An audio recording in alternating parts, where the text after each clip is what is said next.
Lundi 17, l'île Rousse. L'île Rousse est une ville balnéaire qui tire son nom de la petite île de Pietra, où les rochers deviennent rouges au coucher du soleil.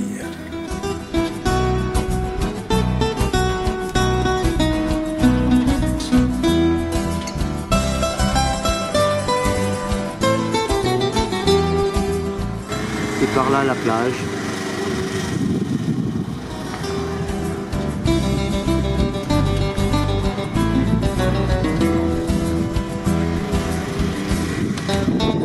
Bonjour Daniel. Petite plage, pas loin du centre.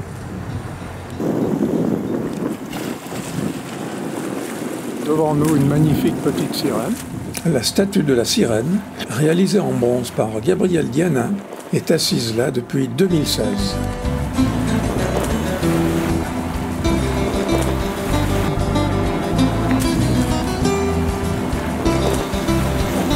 Et un phare, nous allons nous y rendre à pied.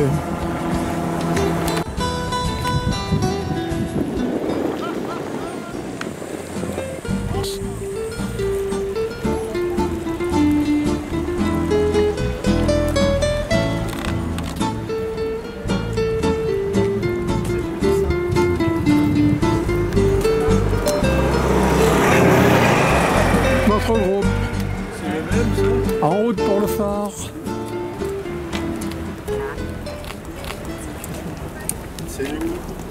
Le phare, il est là. Ça fait quelques kilomètres. On arrive tout à fait au bout. Apparemment, celui-là, il est à taille humaine par rapport à celui que nous avons pris, qui était beaucoup plus gros que ça. Franchement, Jean-Paul, est-ce que tu connaissais ce site? non, j'ai pas le souvenir. On était venu pourtant, mais... Non, on était arrivé en bateau. On était arrivé en bateau.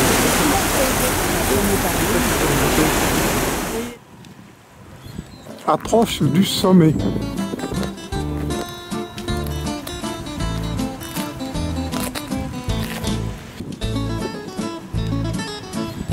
Et voilà Jean-Paul, pas très loin. Après Jean-Paul, Jacques et Jacqueline. Apparemment, il y en a qui se sont arrêtés avant. Petite vue en montant au sommet. Les deux poursuiteurs. Voilà, depuis que Jean-Paul fait Mackenzie, là, il est imbattable. Là. Bravo Jean-Paul, tu y es presque. C'est la rose du saut du trait. Et en voici deux autres qui arrivent. Le phare de l'île Rousse. Ce phare blanc a été installé en 1857. Tour génoise, bâtie vers 1510-1530.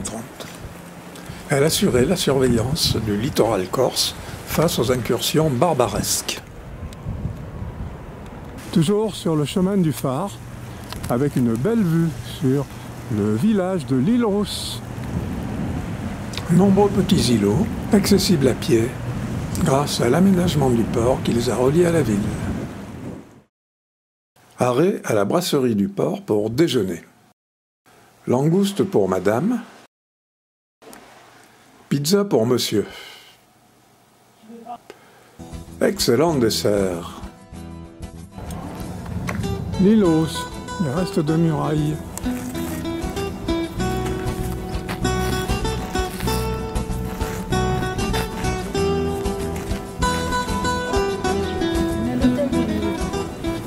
Mairie. Tour du Sel, face à la mairie. Une des principales rues de l'île Rousse. Là, c'est la rue Notre-Dame. Des vieux quartiers.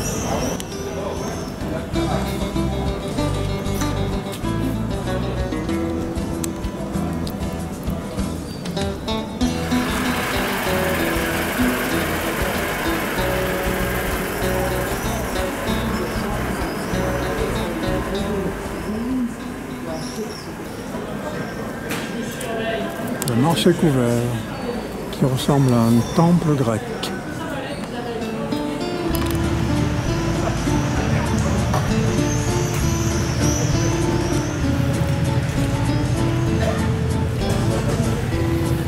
Et la place Paoli.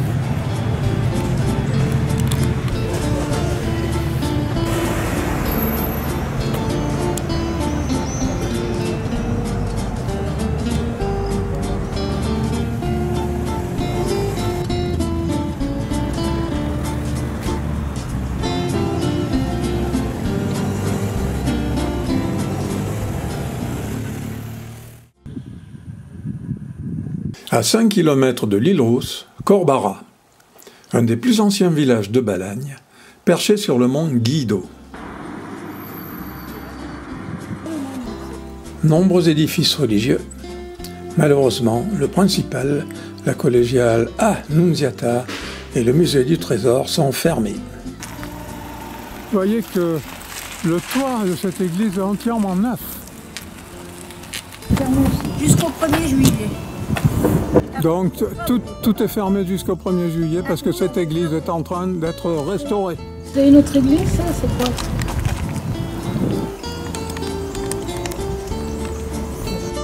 À gauche, là, C'est le presbytère. il y a une croix en haut. Oui, c'est le presbytère, c'est pas une église. Voyage au cœur de l'architecture mauresque, où une certaine Davia, native des lieux, deviendra impératrice du Maroc. L'île Rousse, vue du haut.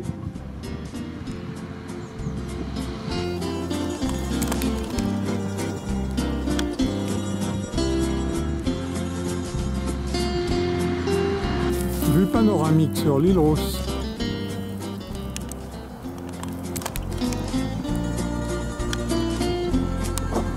La tour génoise et le phare de la Pietra.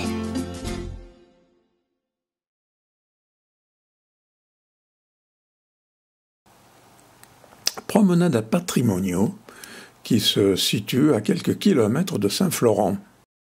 C'est un site exceptionnel situé à flanc de montagne, couvert de vignobles qui produisent du vin bio de grande qualité. L'AOC Patrimonio regroupe 500 hectares de terrain, 32 domaines, répartis sur 7 communes qui constituent la Conca d'Oro, région classée Grand Site de France. Visite de l'église Saint-Martin, un peu à l'écart, en haut du village.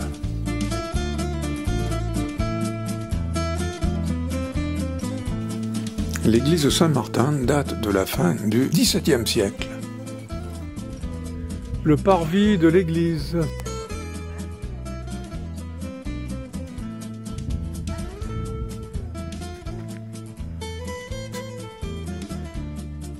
On voit encore très bien les trous qui ont servi à fixer les échafaudages lors de la construction. Sa pierre ocre n'a jamais été crépie.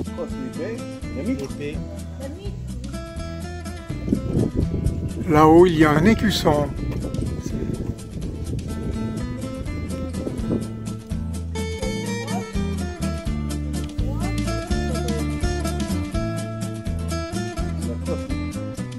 Depuis l'esplanade de l'église, vue exceptionnelle sur la baie de Saint-Florent et les versants ensoleillés couverts de vignobles à flanc de montagne.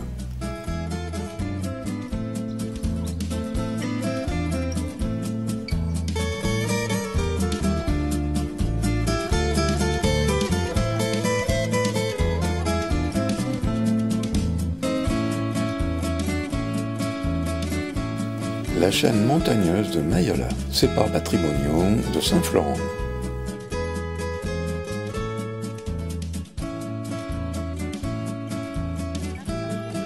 Photo de groupe en préparation.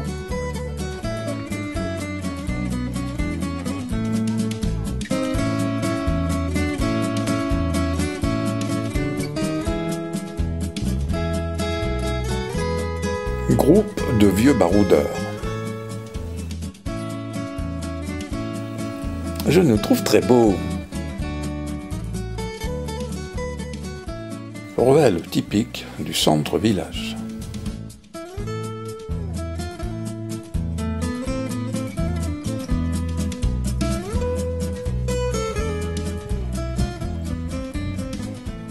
Petit théâtre de verdure. Dans ce lieu se tient tous les ans le Festival international des Nuits de la guitare. Statue sculptée dans le calcaire il y a plus de 3000 ans. Elle a été déterrée en 1965. Elle représente un étrange visage humain au regard énigmatique. La statue est en cage pour éviter les graffitis. Après la partie culturelle, une visite de cave s'impose. Arrêt au domaine Montemagny.